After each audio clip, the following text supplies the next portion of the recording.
Deo, Deo.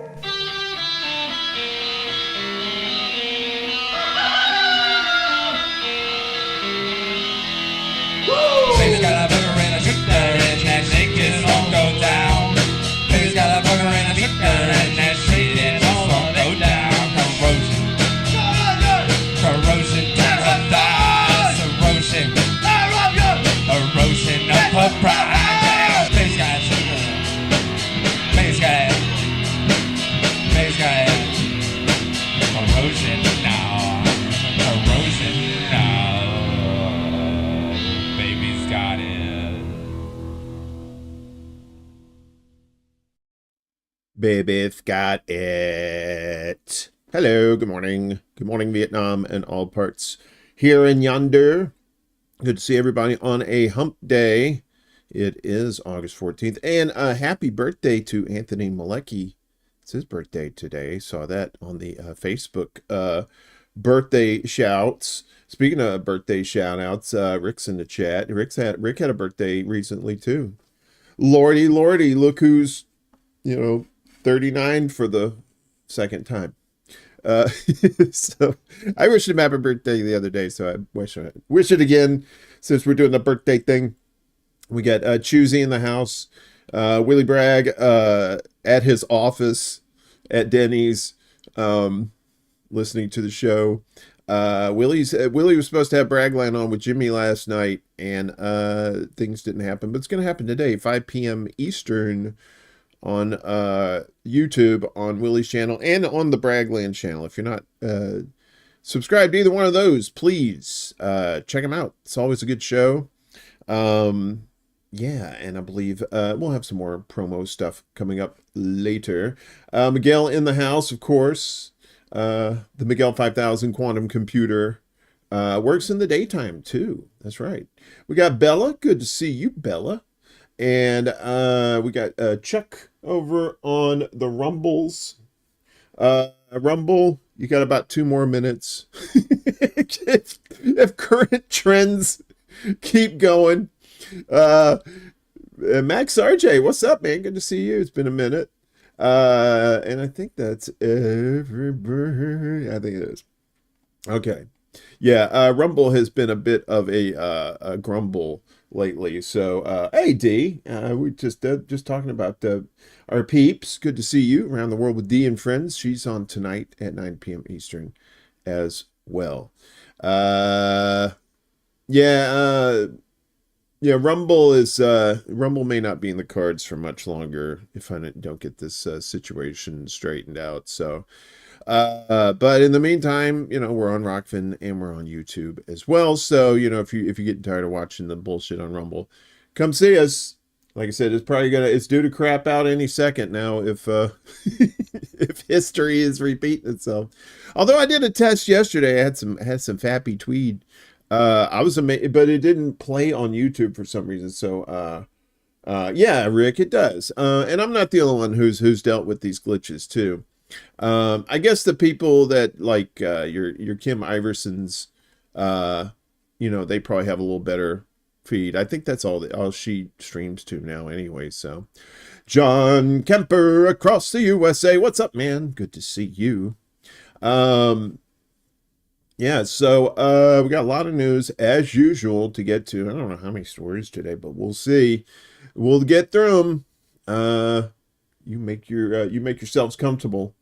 Rumble needs to make itself as user-friendly as YouTube without the YouTube censorship. I know, right? It seems like a trade-off at this point. So you don't get the censorship, but you get all the nice glitchy bitchies, which is not good.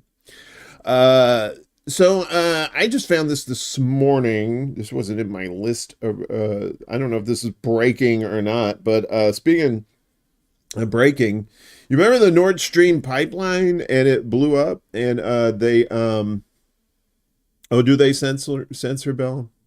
Yeah, probably do. I guess they all do at some point. So yeah, the Nord Stream pipeline, everybody said Russia did it. Well, turns out, oopsie sauce, that's probably not right. This is from Al Jazeera. Germany seeks arrest of Ukrainian diver for Nord Stream sabotage. Now this is where it gets fun. Ukrainian diving instructor Voldemort Z is accused of being part of a team that blew up the gas pipelines. And there it is, bubble, bubble, bubble, bubble. Germany has issued a European arrest warrant for a Ukrainian diving instructor over his alleged involvement in the sabotage of the Nord Stream pipelines in the Baltic Sea, according to German media. German investigators believe Voldemort Z was a member of a team that in September 2022 planted explosive devices on the pipeline route carrying natural gas from Russia to Germany. German media reported today, German law does not allow publication of the suspect's surname, the last name there, so hence the Z. Ukrainian President Volodymyr Zelensky, that's another Voldemort Z, has repeatedly denied his country was behind the sabotage, which disrupted Russian gas exports to the European Union, hitting Moscow's energy revenues hard. Hey, Desert Mantis, good to see you, bud. Mr. Z was last known to have lived in Poland, according to a report by Süddeutsche Zeitung and Die Zeit newspapers and the Ard public broadcaster, which quoted unnamed sources. The Polish prosecutor's office confirmed today that it had received a German arrest warrant for a Ukrainian man who is a suspect in the Nord Stream attack named Voldemort Z.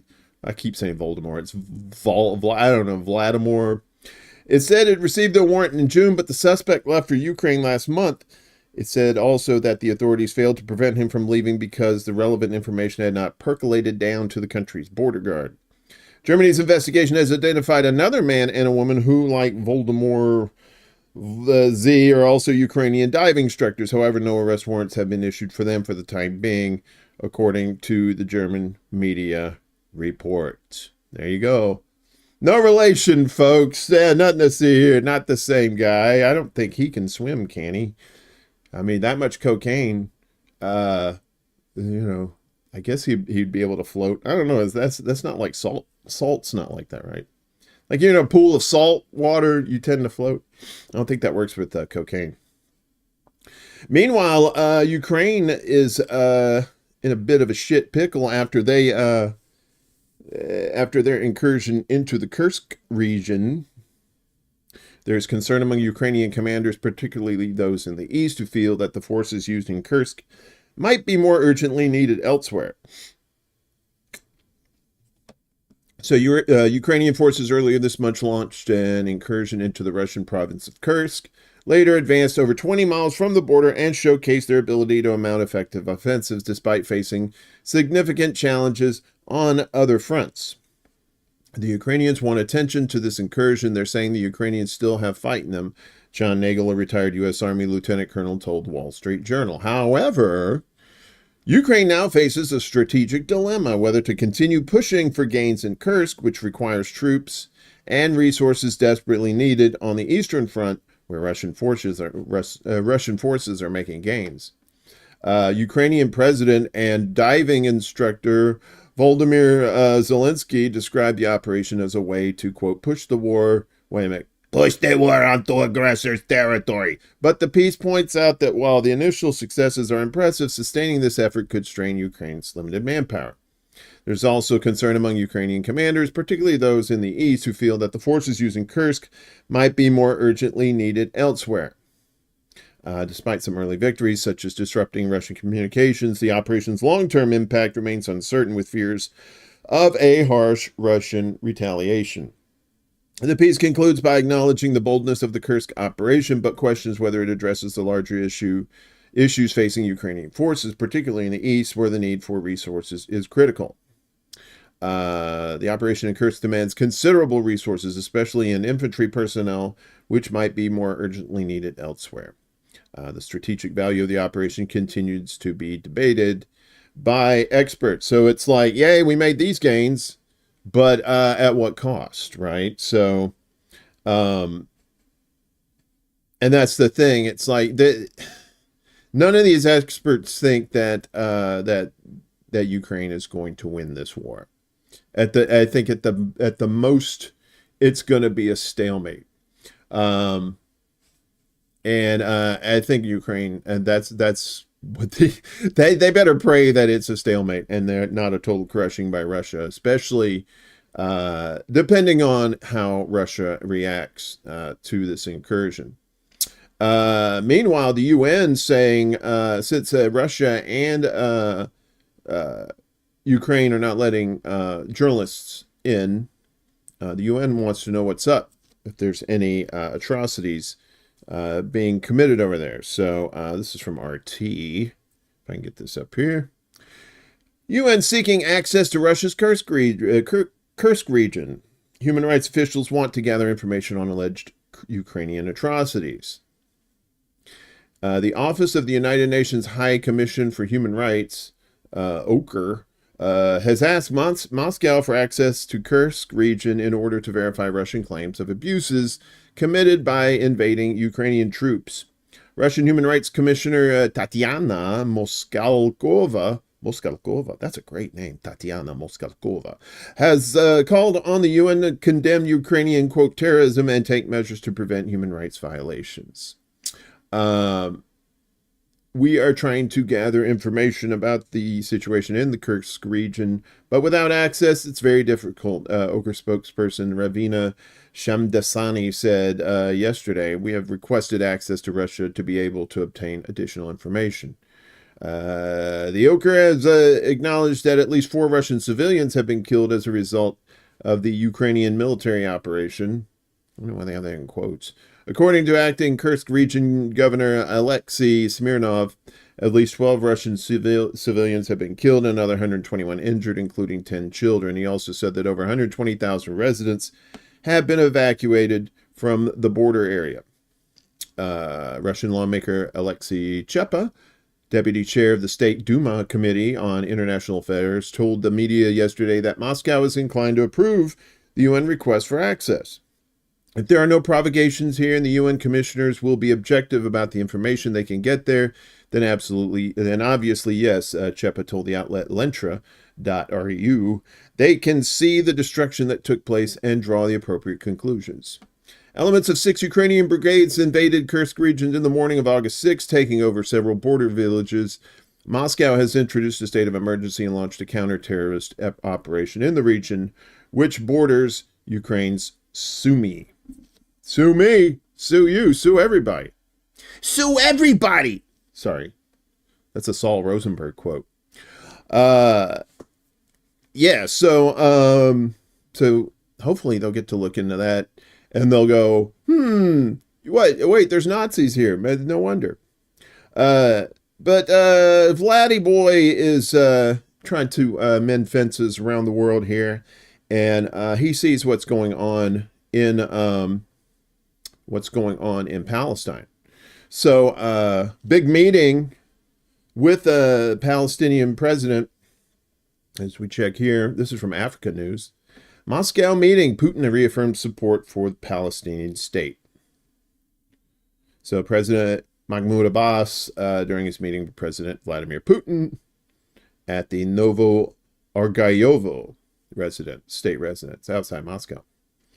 Their dialogue addressed various topics, including bilateral relations, the Middle Eastern landscape, and the conflict in Gaza. Putin stated, "Today, Russia is compelled to safeguard its interests and protect its citizens with military force. The events occurring in Middle East, particularly in Palestine, certainly do not escape our attention. We have enduring and profound connections with the Arab world, especially with Palestine, which we hold in high regard. Naturally, we are observing with significant concern and sorrow the humanitarian crisis that has emerged in Palestine." I know he's got kind of a higher voice, but it kind of hurts to do that higher kind of thing. He asserted that Russia's perspective on the requirement for a peaceful settlement with Israel continues to be unchanged.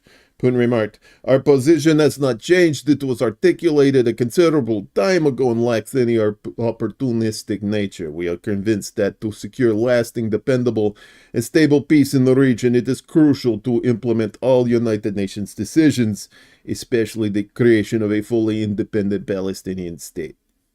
President Abbas underscored the critical need for worldwide support in Palestine's endeavor to achieve full membership in the UN and called for a peace conference to affirm the international community's dedication to the remaining prospects of a two-state solution. Abbas had planned a visit to Moscow in November last year. However, he decided to delay the trip following the violent attack on Israel by the Palestinian militant group Hamas on October 7th, which provoked a lethal retaliation from Israel. Russia, which has developed close relations with both Iranian Supreme Leader Ayatollah Ali Khamenei and Arab leaders, including Saudi Prince Mohammed bin Salman, has condemned the recent assassination of Hamas leader Ismail Haniyeh. Moscow has urged all parties to refrain from actions that could exacerbate instability in the Middle East. But wait, there's more. So this is from TASS, the Russian news agency, which is short for that ass. No, that's not what it's short for.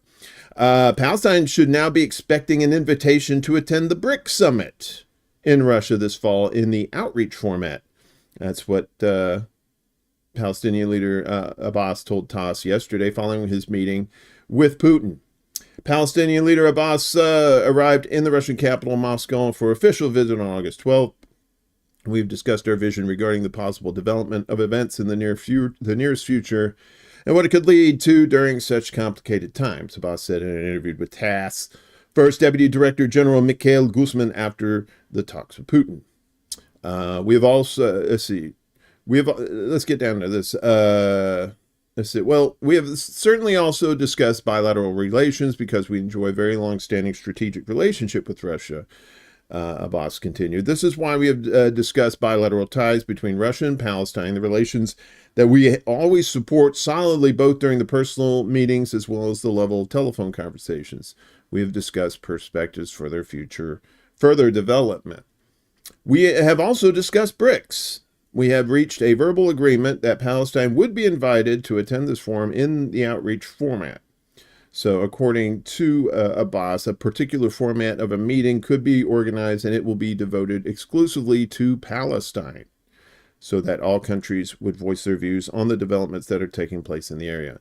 It will all be as relevant as possible, considering the fact that the member countries of this association, BRICS, are all friendly to Palestine, Abbas said. Russia took over the BRICS year-long presidency on January 1st, 2024. Russia's presidency features more than 250 various events, with a BRICS summit in Kazan in October of this year being the central one. Since its inception in 2006, I didn't know they've been around that long. BRICS has experienced two phases of expansion. In 2011, South Africa joined the original group, which included Brazil, Russia, India, and China. So that's the S is South Africa. So it would be, actually should be BRICSA, but you know that doesn't really flow very well. January 1st, 5 new members officially entered BRICS, namely Egypt, Iran, the United Arab Emirates, Saudi Arabia, and Ethiopia. The Palestinian leader also stressed that he managed to discuss with Russian President Putin all issues that were of concern for both parties. So that's another thing that the West has to worry about. If Palestine ends up becoming an economic partner of Russia and these other countries, I mean, military support really is right around the corner. So, meanwhile, speaking of Hamas, they fired off some rockets towards Tel Aviv yesterday. This is from the New Arab. Hamas fires rockets at Tel Aviv after 19 killed in Gaza. They fired 2 rockets at Tel Aviv for the first time in months, while Israeli strikes on Gaza killed 19 Palestinians as mediators prepare for ceasefire talks. And that's usually what happens, like in war. Well, this isn't technically a war, but a lot of fighting before the actual ceasefire, which is just insane. Not that war itself isn't insane. Hamas fired 2 rockets at Israel's commercial hub Tel Aviv on Tuesday for the first time in months, and Israeli airstrikes, as we said, killed 19 Palestinians in Gaza. in Gaza. There were no reports of casualties in Israel. 2 rockets had been fired from Gaza, the Israeli military said, one of which fell into the sea and the other had not reached Israeli territory. Hamas's military wing said in a statement, "We have bombed the city of Tel Aviv and its suburb with 2 M90 missiles in response to the Zionist massacres against civilians and the deliberate displacement of our people." Only one Israeli strike killed 6 people in Deir al-Balah, including a mother and her twin 4-day-old babies, while 7 other Palestinians were killed in a strike on a house in the nearby al-Baraji camp. And yes, I know there was, I saw on Twitter the thing about the father who just had the twins, and he was getting their birth certificates, and their children were killed. I mean, this didn't put lipstick on a pig if you're trying to defend Israel on this. This is just flat out you support genocide if you support Israel at this point. I mean, really, is there any other way to look at it? I mean, you have all the pictures, you have all the proof you need that a genocide is going on. If you still think they have a right to defend themselves, then, you should probably go seek some help. Meanwhile, Israel being the fuckheads that they are, Israeli crowds storm Al-Aqsa Mosque, which the Jews call the Temple Mount, West Bank villages on Jewish holiday. Raid in at Tawani is part of broader settler violence in the occupied West Bank on Jewish anniversary of temple destruction. And there they are here. And, well, you can just see the picture. You don't have to see the video. Israeli crowds have stormed the mosque in occupied East Jerusalem, as well as villages in the occupied West Bank. Far-right National Security Minister Itamar Ben-Gvir led a crowd of thousands into the Al-Aqsa Mosque compound in occupied East Jerusalem yesterday and performed prayers. Despite Jewish religious rites being banned at the location, Israeli police reportedly offered protection as well as to illegal settlers involved in violence in the West Bank, because they don't protect people, they protect property, and they're all a bunch of thugs. Ben-Gvir promised to, quote, defeat Hamas in Gaza in a video he filmed during his visit and prayers. Al-Aqsa is Islam's 3rd holiest site and a symbol of Palestinian national identity, but it is also Judaism's holiest place. Tisha B'Av is a Jewish day of mourning for the destruction of the site of an ancient temple by the Romans in 70 AD. There's this fuckface. Ben-Gvir, who heads a hardline political party on which Prime Minister Benjamin Netanyahu's coalition government depends, led more than 2,000 Israelis through the compound singing Jewish hymns under the protection of Israeli police. An official from the Waqf, the Jordanian body that is custodian of the site. Minister Ben-Gvir, instead of maintaining the status quo at the mosque, is supervising the Judaization operation and trying to change the situation inside Al-Aqsa Mosque, the official said. Israeli police also imposed restriction on Muslim worshippers trying to enter the mosque. Minister of Negev and Galilee Affairs Itzhak Wasserloff and other members of the Israeli Knesset reportedly joined the march. The U.S. criticized Ben-Gvir, saying he had hurt efforts for talks towards a Gaza ceasefire. Not only is it unacceptable, it detracts from what we think is vital time as we are working to get this ceasefire deal across the finish line. State Department spokesperson and possible substitute teacher at your local high school, Vedant Patel, told reporters. Blinken, U.S. Secretary of State Antony Blinken said in a statement, these provocative actions only exacerbate tensions at a pivotal moment when all focus should be on the ongoing diplomatic efforts to achieve a ceasefire agreement and secure the release of all hostages and create the conditions for broader regional stability. The UN also denounced Ben-Gvir for leading prayers at the Al-Aqsa Mosque compound, calling the move unduly provocative. But that's what they do, honey. This fuckface. That's what they do. They're provocative, right? So, I mean, there's an easy way to do this, Antony. You can stop sending them weapons and, tell them to stop doing this shit. But we know that's not going to happen. Why? More money, more money, more money. This is Dave DeCamp at antiwar.com. Be sure you're checking out antiwar.com, Libertarian Institute. A lot of great independent journalists there trying to get the word out for you, as we're trying to do here on this show. So the State Department approves over $20 billion arms package for Israel. $20 billion. It's enough to stop homelessness in this country. They just write a check for $20 billion. Yesterday, the State Department approved a series of potential weapons sales to Israel worth over $20 billion. That includes F-15 fighter jets and tank munitions. The approval comes as Israeli airstrikes continue to slaughter civilians in Gaza, including newborn twins, like we were talking about, who were killed hours before the State Department announced a new support for Israel. In total, the U.S. announced 5 new arms deals for Israel. 5 new arms deals for Israel. The biggest is for 50 F-15 fighter jets and related equipment worth $18.8 billion.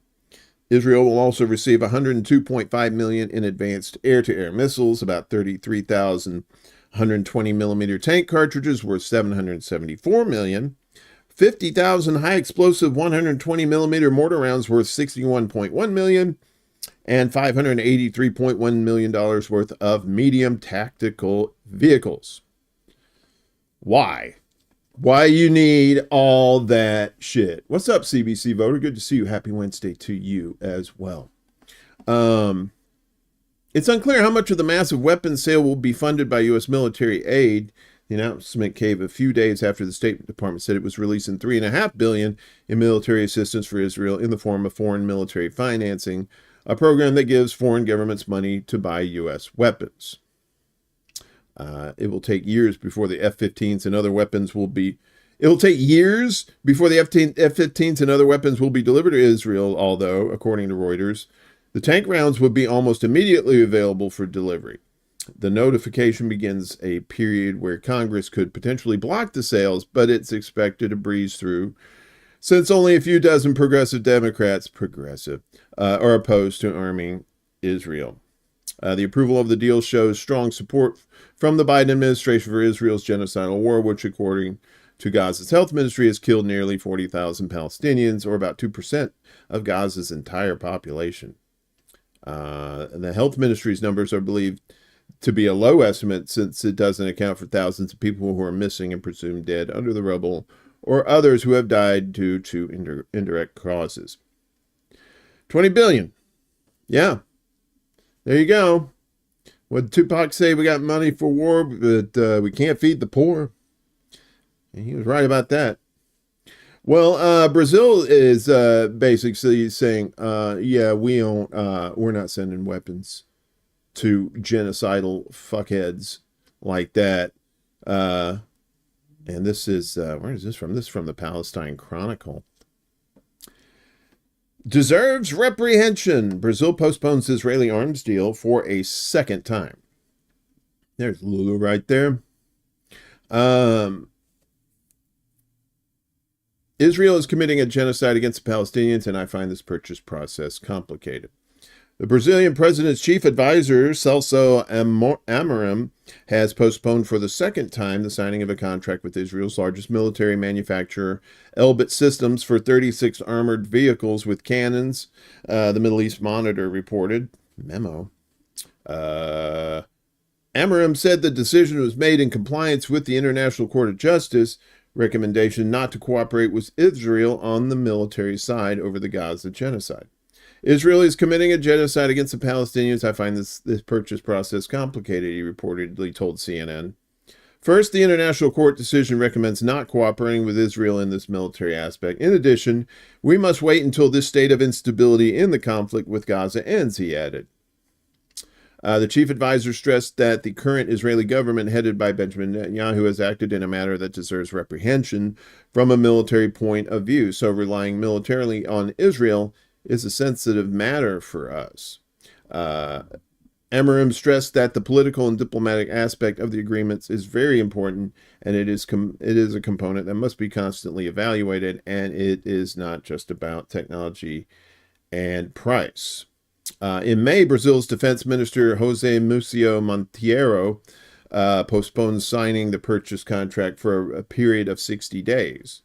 Memo cited the Brazilian newspaper O Estado de Espalho as having reported at the time that the deal involved the import of self-propelled vehicles for up to 750 million Brazilian reals. That's 145 million in American buckaroonies. The suspension in May came after Jewish Voices for Liberation and Amnesty International sent a letter to De Silva to request Brazil impose an embargo on arms deals with Israel. 7 months after the start of Israel's most recent military offensive in the Gaza Strip, a Palestinian enclave has been transformed into a wasteland by the Israeli Defense Forces, the signatories pointed out in their letter. There is an urgent need for effective action by the Brazilian government to stop the ongoing offensive and mobilize the international system to take collective measures within international humanitarian and other international laws. In February, Brazil expelled the Israeli ambassador and called its envoy from Tel Aviv home over Gaza genocide. It also followed Israeli Foreign Minister Israel Katz having declared the Brazilian president Lula persona non grata. At the time, Israel said Lula was not welcome in Israel until he retracted his remarks, likening Tel Aviv's attack on Gaza to Hitler's campaign to eradicate Jews in Nazi Germany. To which I replied, find the lie. Nazis, I know, the irony is just like, you got to be kidding me. We had talked about Israel's economy going tits up because apparently nobody wants to come as on vacation to see genocide. I don't know. People are crazy like that. But now their credit is going to shit too. So I was going to say someone stole their identity and ruined their credit, but that's not what happened. So this is from the Cradle. Israeli economy takes another hit after credit rating tanks. So, U.S. financial service, and he's like, oh no, the money is going away. U.S. financial services firm Fitch downgraded Israel's credit rating on August 12th, that was Monday, citing the rising political tension and prolonging of Tel Aviv's genocidal campaign in Gaza. Fitch has kept Israel's rating outlook negative, potentially meaning a further downgrade will come. In our view, the conflict in Gaza should last well into 2025, and there are risks of it broadening to other fronts, Fitch said in a statement on Monday. Well, that's nice of you to think it's going to last well into 2025.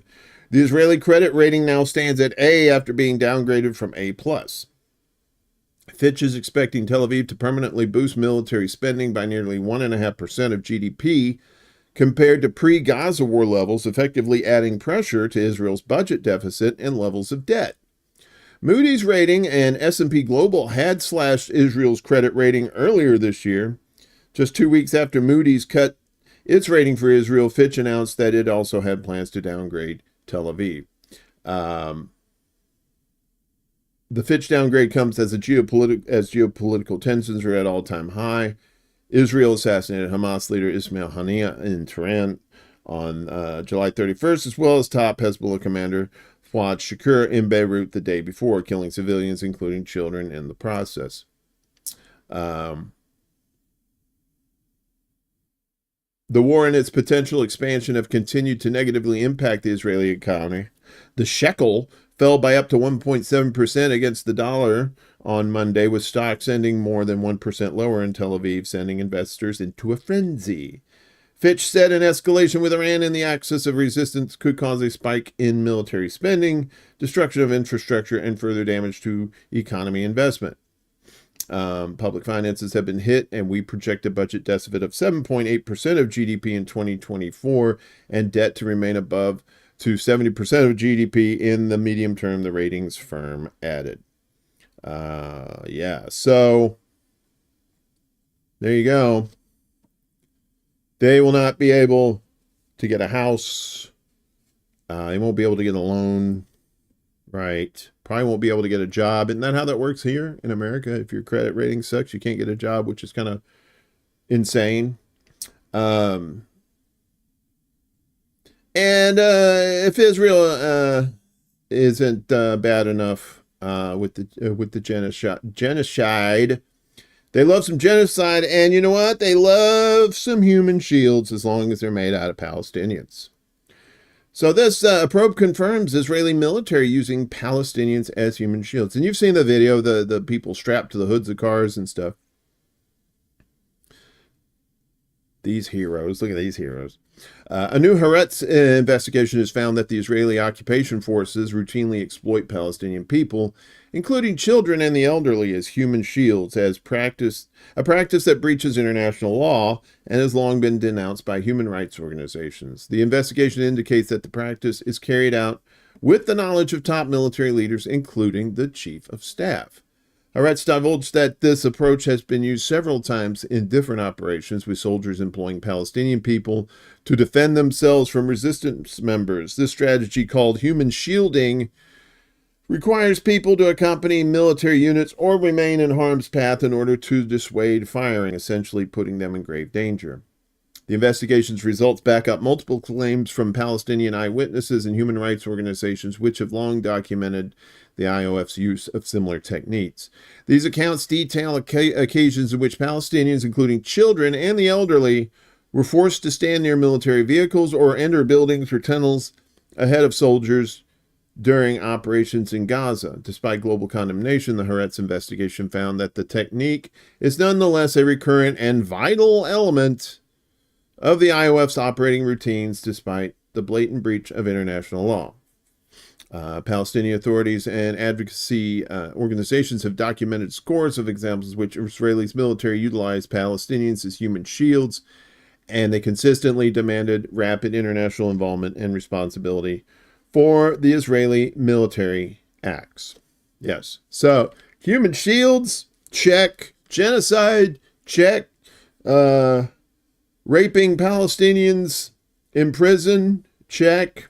Yep, sounds like self-defense to me. Meanwhile, here in the U.S., we got U.S. Advocacy Group is being blacklisted. Well, they filed a lawsuit, right, because they're being blacklisted. U.S. This is from Press TV. U.S. Advocacy Group files anti-government lawsuit over blacklisting pro-Palestinians.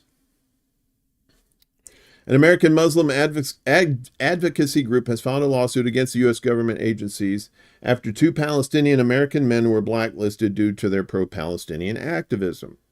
The Council on American Islamic Relations, CARE, filed the lawsuit in response to a discriminatory and racist placement of the 2.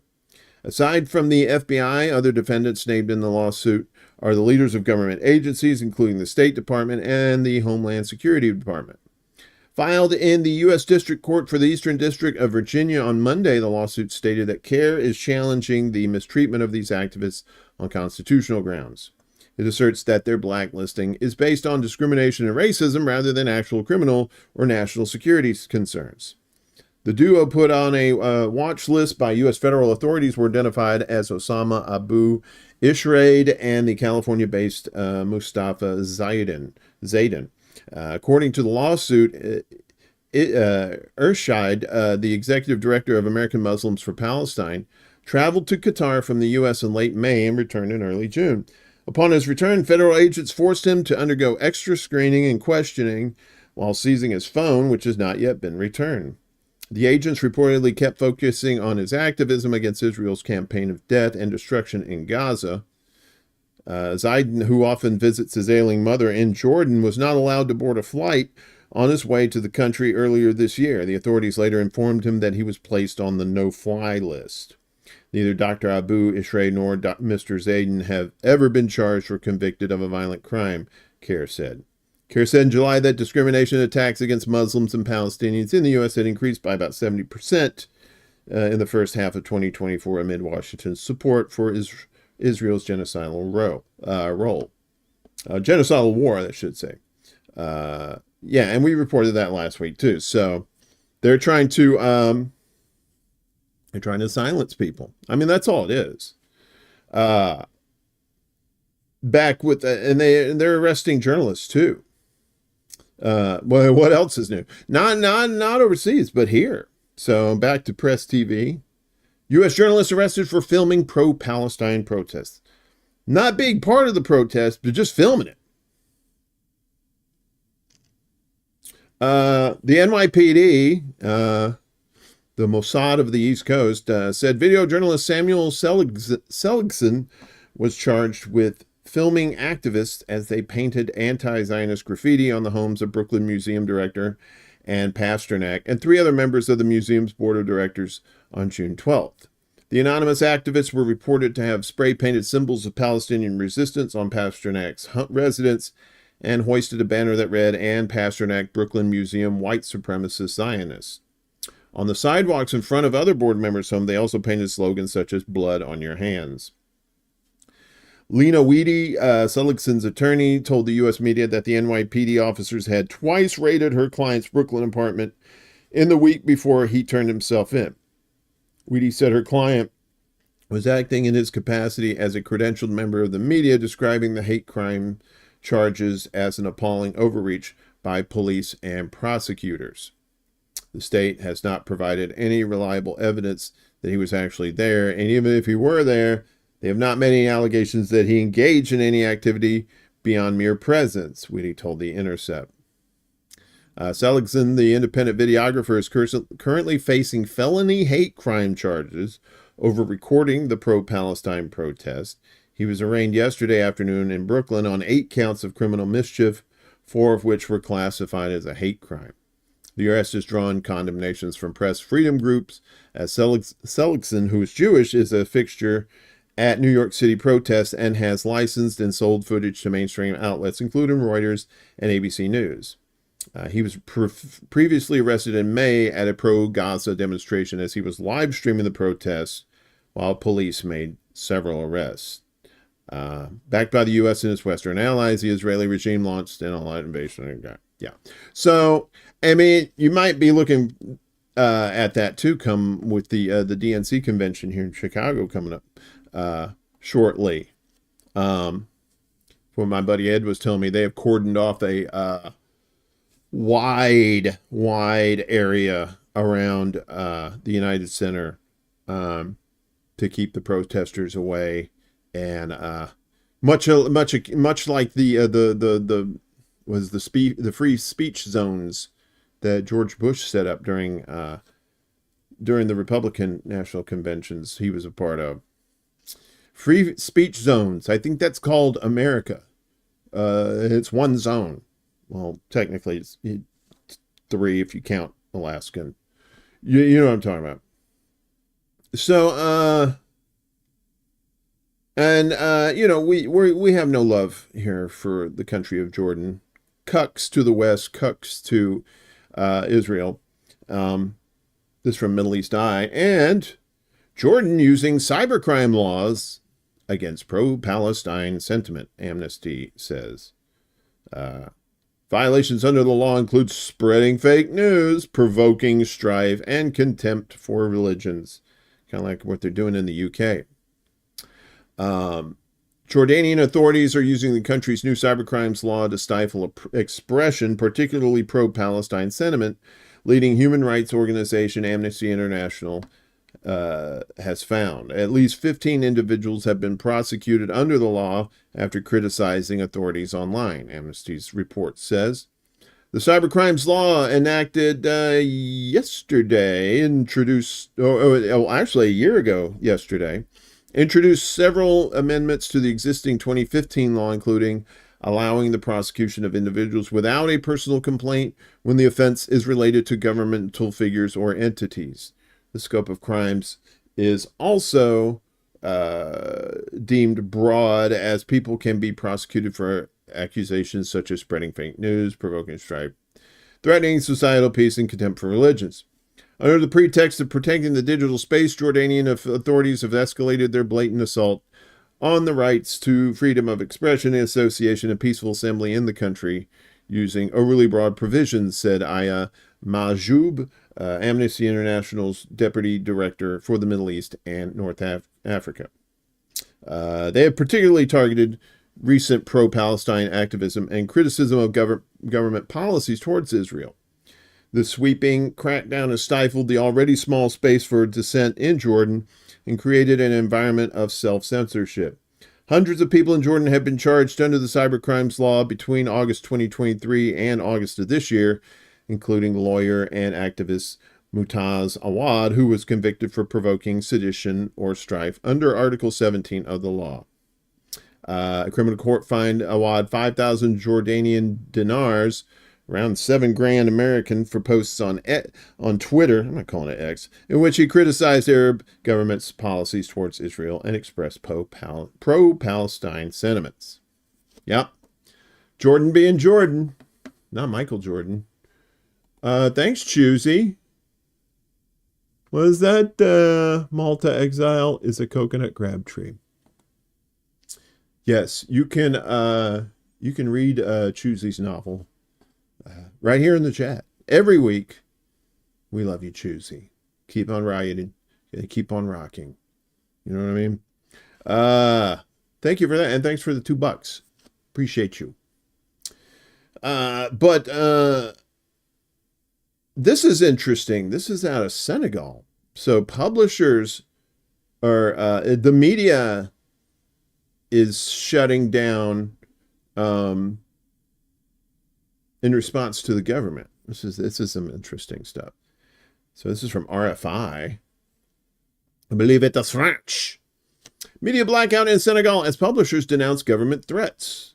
No newspapers were published in Senegal yesterday, while television and radio broadcasts went dark as media organizations called a national blackout to protest threats to press freedom, notably from newly installed Prime Minister Ousmane Sonko. The Senegalese Council of Press Distributors and Publishers said that freedom of the press was threatened in Senegal in an editorial published on Monday. For nearly 3 months, the Senegalese press has experienced one of the darkest phases of its history, the Organization of Editors of both private and public media companies wrote. It said the media blackout was to call attention to threats including, quote, the freezing of bank accounts, quote, of media companies for non-payment of tax, the, quote, seizure of production equipment, quote, or the, quote, unilateral and illegal termination of advertising contracts within the government. Sonko, who took office in early April, has denounced what he called the misappropriation of public funds in the sector, alleging some media chiefs were failing to pay Social Security contributions. The government's hostile acts against media organizations pose a threat to the sector, CDEP's president Mahmoud Ibra Kane told RFI. Today, the situation is that most media companies are nearly bankrupt. At the end of last month, the company behind two of the most widely read sports dailies suspended publication after more than 20 years due to economic difficulties. Media organizations had hoped the new government would help find solutions out of the crisis, but unfortunately this is not the case, Kane said. On the contrary, by trying to asphyxiate economically and financially private media, the new government thinks it can create a new media to spread their positions, he added, noting that dismantling critical media is a threat to freedom of the press and freedom of expression. In late June, Sonko said news outlets were writing whatever they wished without reliable sources in the name of press freedom, comments which many of the media took as a threat. The aim is none other than the control of information and the taming of media professionals, the CDEP said. We are seasoned enough to have experienced the methods of previous powers to understand what is happening. Media watchdog Reporters Without Borders has urged Senegal's new president, Bassirou Diomaye Faye, to take action to promote press freedom after 3 years of arrests and violence against journalists under the president of Macky Sall. Senegal is in 94th place on the group's World Press Freedom Index, having slipped down from 49th place in 2021. Yes.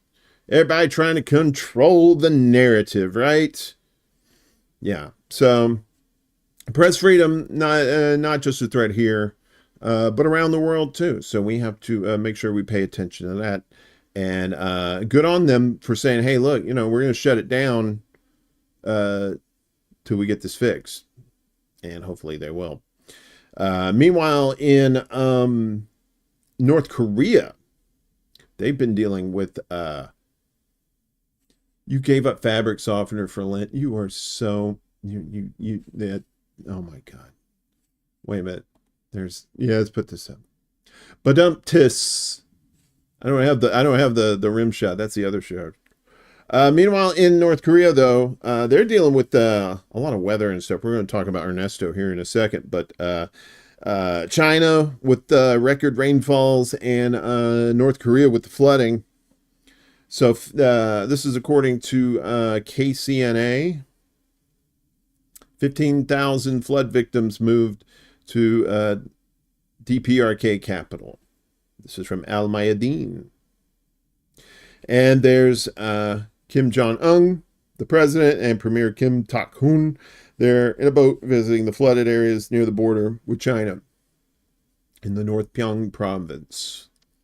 The DPRK will move more than 15,000 flood victims to the country's capital following a record downpour that occurred in the nation's northern regions last week. That's according to their state media on Saturday. Kim Jong-un said during his visit to flood-hit Uji on Friday that the government planned to house approximately 15,400 flood victims at facilities in Pyongyang until their destroyed homes are rebuilt, the Korean Central News Agency reported. That's KCNA. That's interesting. They'll be moved until their destroyed homes are rebuilt. So it's in America, you're kind of like, well, hope you get your shit fixed. But they're like, here, come stay here. We're going to fix your shit. Kim said the accommodation plan for the victims, which will include the provision of food, medical treatment, and educational support for thousands of displaced students, will be a top priority of the state.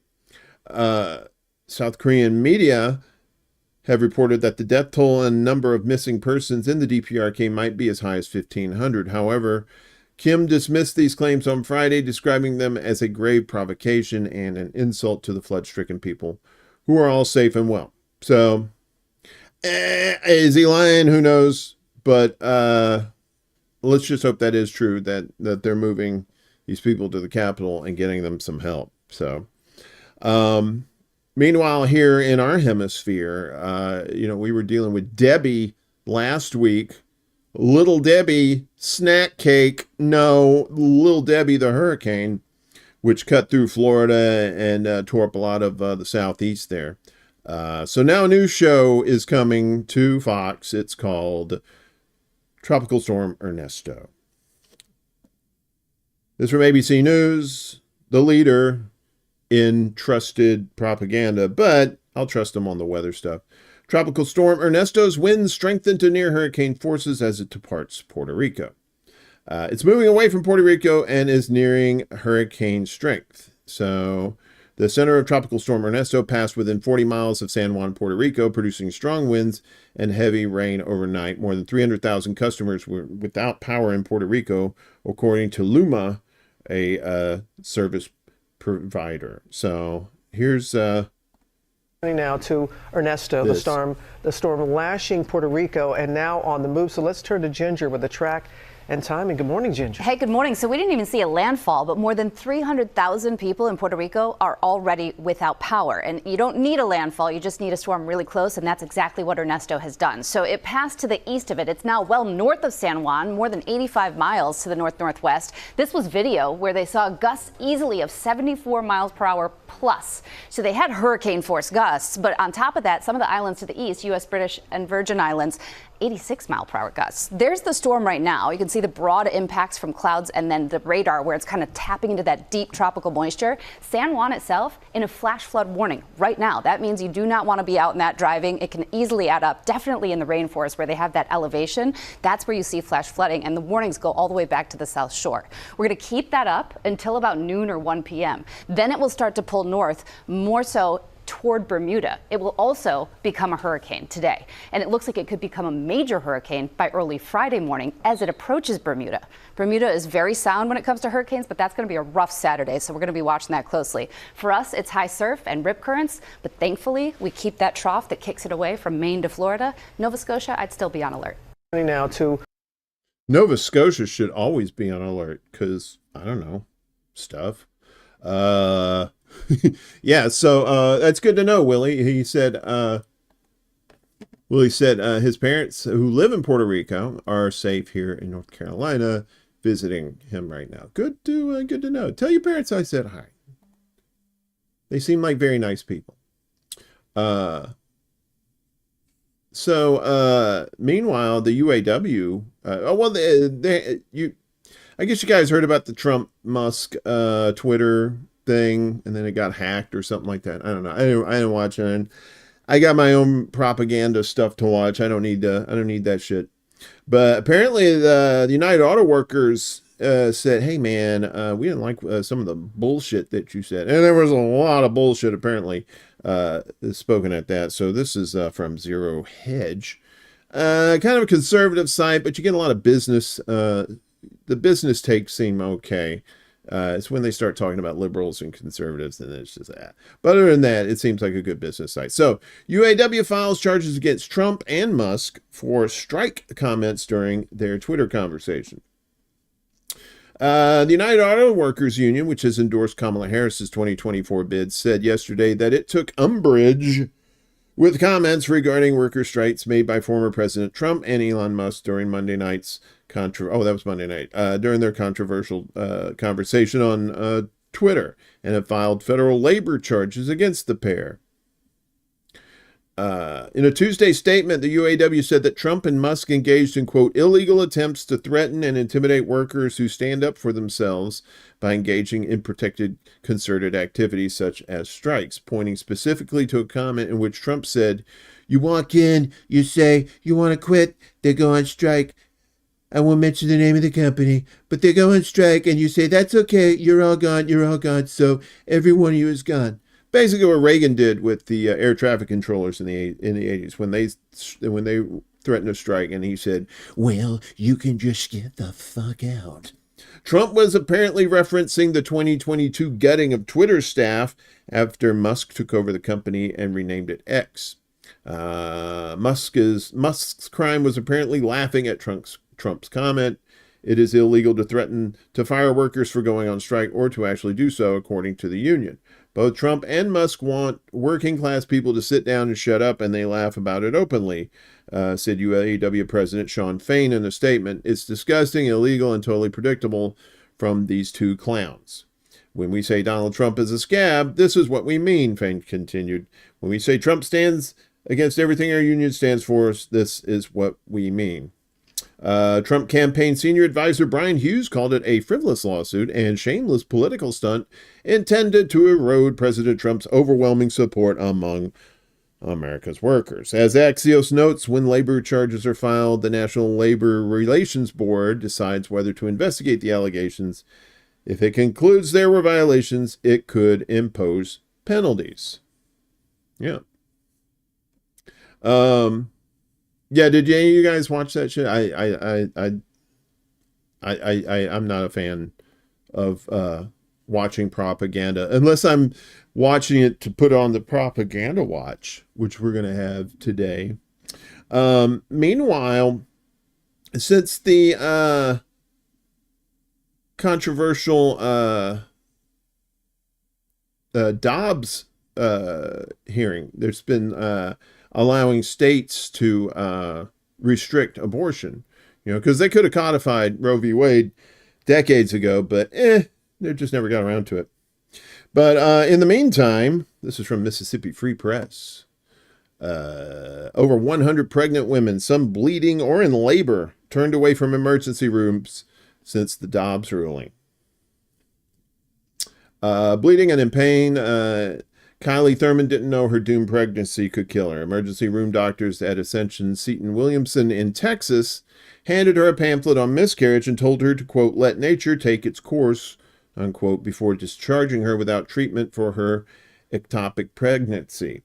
When the 25-year-old returned 3 days later, still bleeding, doctors finally agreed to give her an injection to end the pregnancy, but it was too late. The fertilized egg growing on Thurman's fallopian tube ruptured it, destroying part of her reproductive system. That's according to a complaint Thurman and the Center for Reproductive Rights filed last week asking the government to investigate whether the hospital violated federal law when staff failed to treat her initially in February 2023. I was left to flail, Thurman said. It was nothing short of being misled. The Biden administration says hospitals must offer abortions when needed to save a woman's life, despite state bans enacted after the Supreme Court overturned the constitutional right to an abortion more than 2 years ago. Texas is challenging that guidance, and earlier this summer, the Supreme Court declined to resolve the issue. More than 100 pregnant women in medical distress who sought help from emergency rooms were turned away or negligently treated since 2022, an Associated Press analysis of federal hospital investigations found. 2 women, one in Florida and one in Texas, were left to miscarry in public restrooms. In Arkansas, a woman went into septic shock and her fetus died after an emergency room sent her home. At least 4 other women with ectopic pregnancies had trouble getting treatment, including one in California who needed a blood transfusion after she sat for 9 hours in an emergency waiting room. Abortion bans complicate risky pregnancy care. In Texas, where doctors face up to 99 years of prison if convicted of performing an illegal abortion, medical and legal experts say the law is complicating decision-making around emergency pregnancy care. Although the state law says termination of ectopic pregnancies isn't considered abortion, the draconian penalties scare Texas doctors from treating those patients, the Center for Reproductive Rights argues. Right? So, yeah, that's a byproduct of not having abortion rights.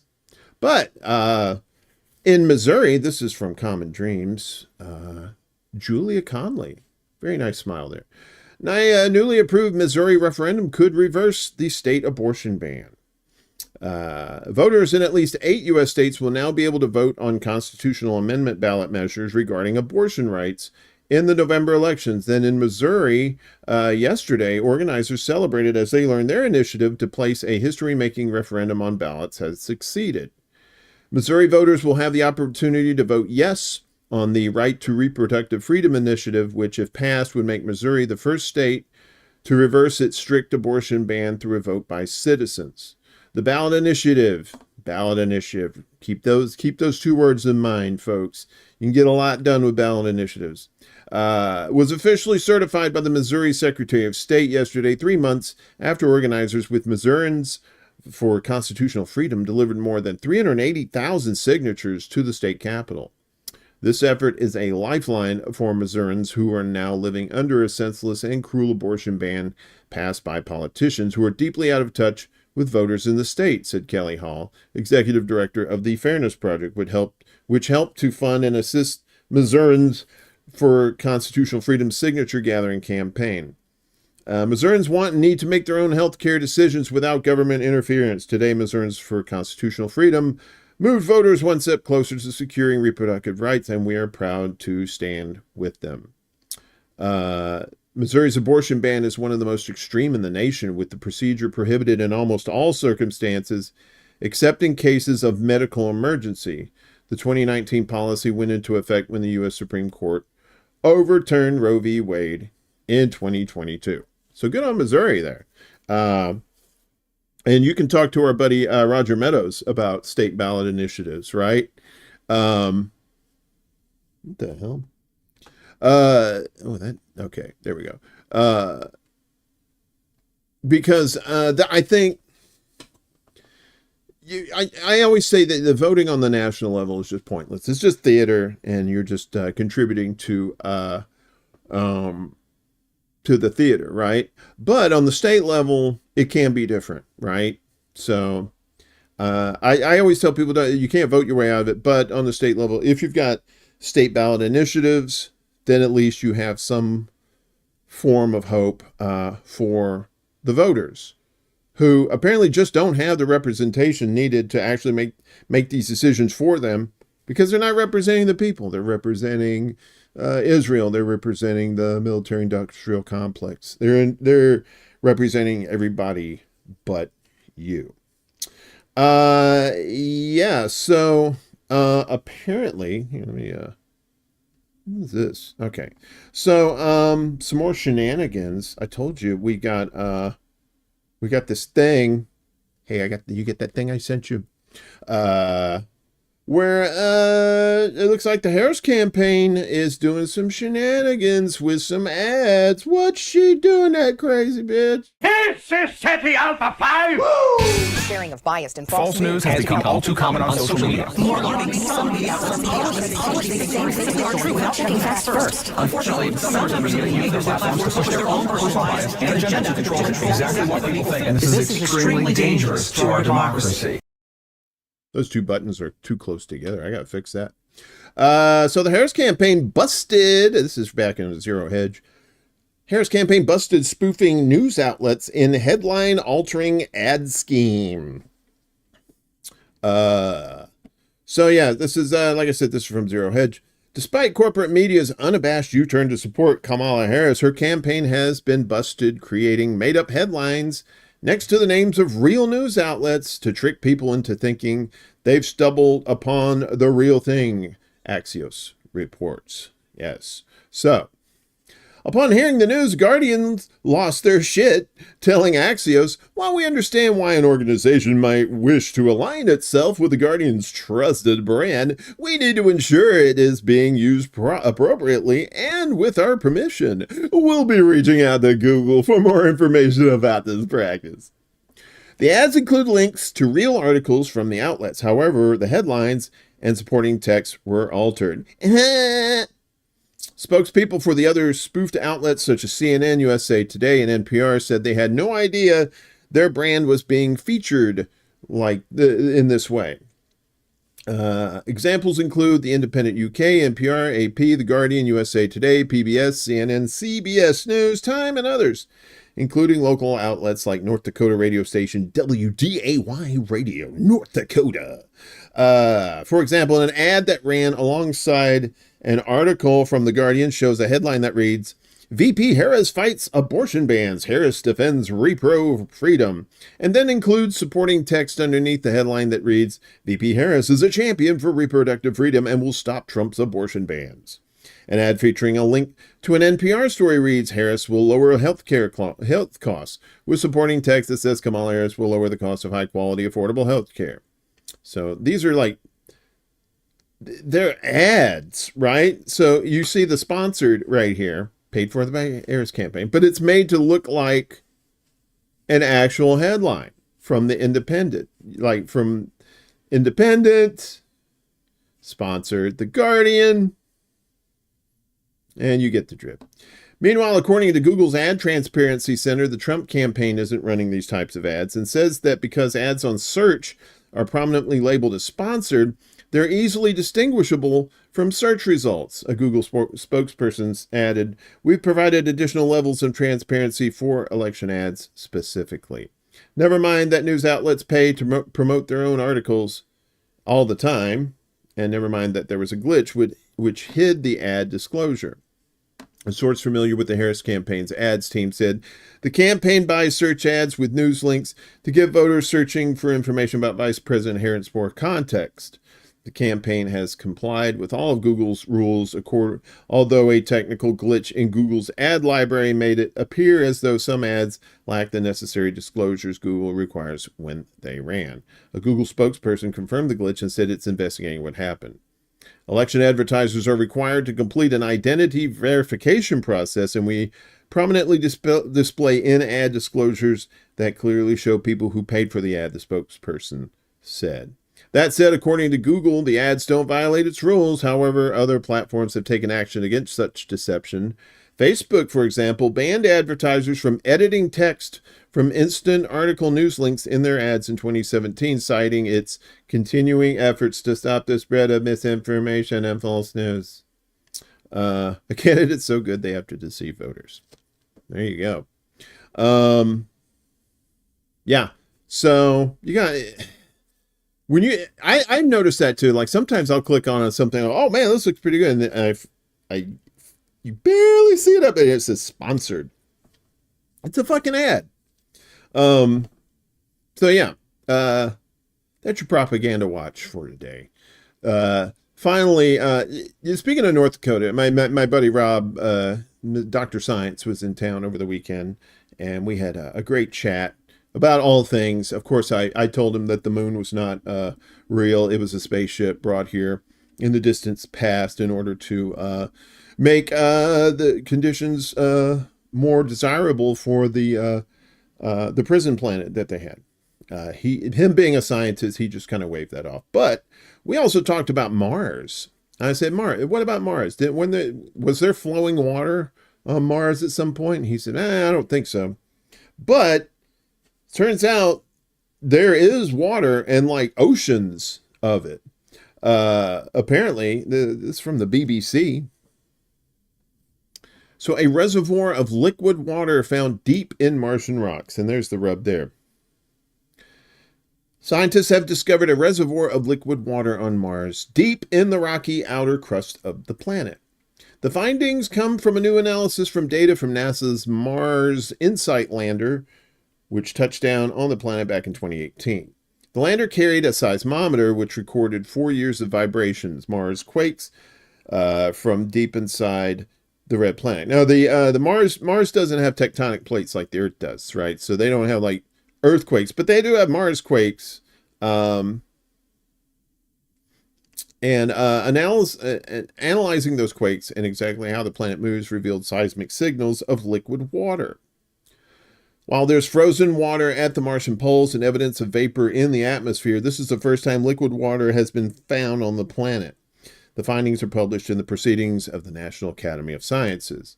InSight's scientific mission ended in December 22 after the lander sat quietly listening to the pulse of Mars for 4 years. In that time, the probe recorded more than 1,300 quakes. By measuring how fast seismic waves travel, scientists have worked out what the material they are most likely to be moving through. These are actually the same techniques we use to prospect for water on Earth or to look for oil and gas, explained Professor Michael Manga from the University of California, Berkeley, who was involved in the research. The analysis revealed reservoirs of water at depths of about 6 to 12 miles in the Martian crust. So it's way down there.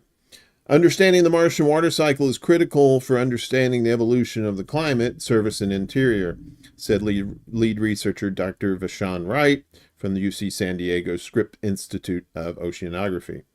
Professor Manga added that water was the most important molecule in shaping the evolution of a planet. This finding, he said, answers a big question of where did all the Martian water go? Studies of the surface of Mars with its channels and ripples show that in ancient times there were rivers and lakes on the planet. Sorry, Rob. But for 3 billion years, it's been a desert.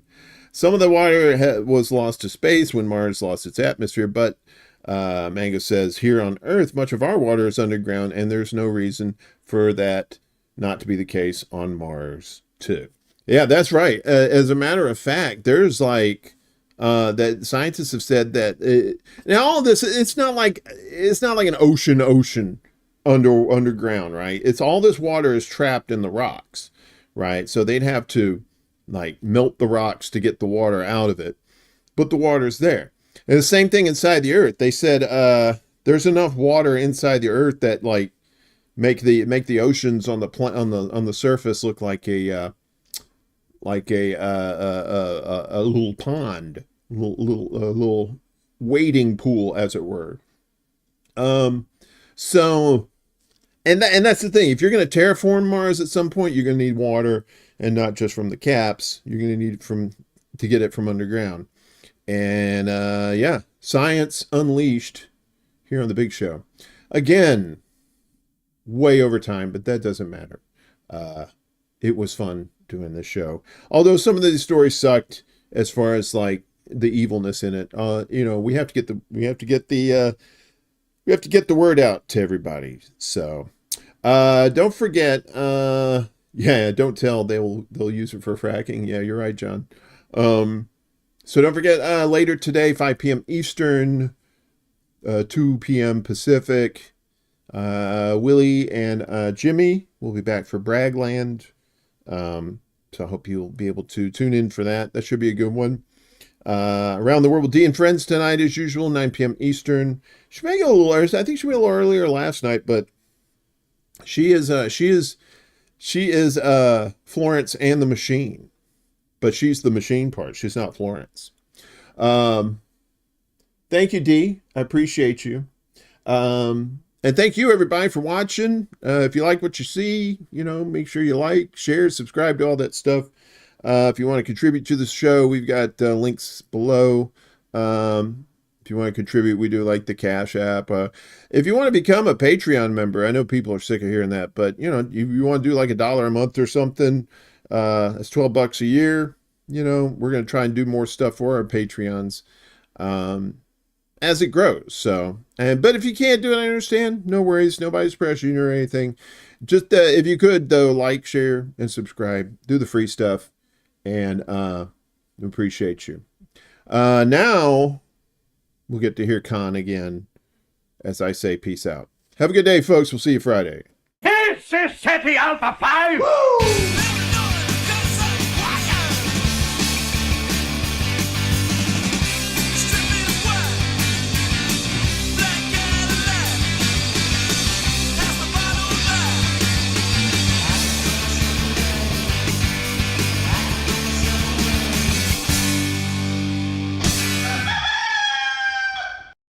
Damn good song, wasn't it, dog? You like that song? All right.